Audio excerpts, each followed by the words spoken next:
Guys, আসসালামু আলাইকুম। আশা করি আপনারা সবাই ভালো আছেন, সুস্থ আছেন, সুন্দর আছেন।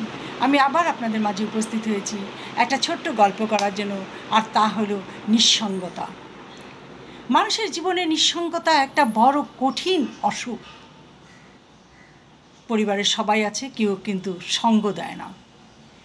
নিঃসঙ্গ জীবনটা বেশি করে বৃদ্ধাদের মাঝখানেই আসে, কারণ বৃদ্ধ মানুষের কাছে কেউ আসতে চায় না। তাদের কথা হলো, বুড়ো হয়ে গেলে, বয়স হয়ে গেলে পেঁচাল পারে বেশি, কথা বলে বেশি, বুঝে কম, বুঝায় বেশি, একই কথা 10 বার বলে।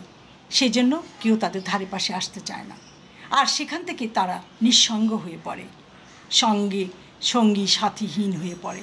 আর তাই এই নিঃসঙ্গ মানুষদের পাশে দাঁড়ানো আমাদের কর্তব্য, দায়িত্ব। বাবা মা বৃদ্ধ হয়ে গেলে তাদেরকে একটু সঙ্গ দেওয়া উচিত। অফিস থেকে আসি, যেখান থেকে আসি, সামান্য বসে, বাবা ভালো আছো, মা ভালো আছো, কিছু খেয়েছো, শরীরে কোনো সমস্যা নেই তো, এই তো একটু সঙ্গ দেয়া। এই সঙ্গটার আশায় বাবা মা বসে থাকে, সন্তান ঘরে ফিরে আমার একটু খোঁজ নেবে। এইটুকু যদি আমরা না করি, তাহলে কি করে আমরা সন্তান হলাম বলতে পারেন? একদিন তো আমরাও বৃদ্ধ হয়ে যাব, সেদিন আমাদের পাশেও কেউ দাঁড়াবে না। তাই বলছি, নিঃসঙ্গতা বড় কঠিন জিনিস।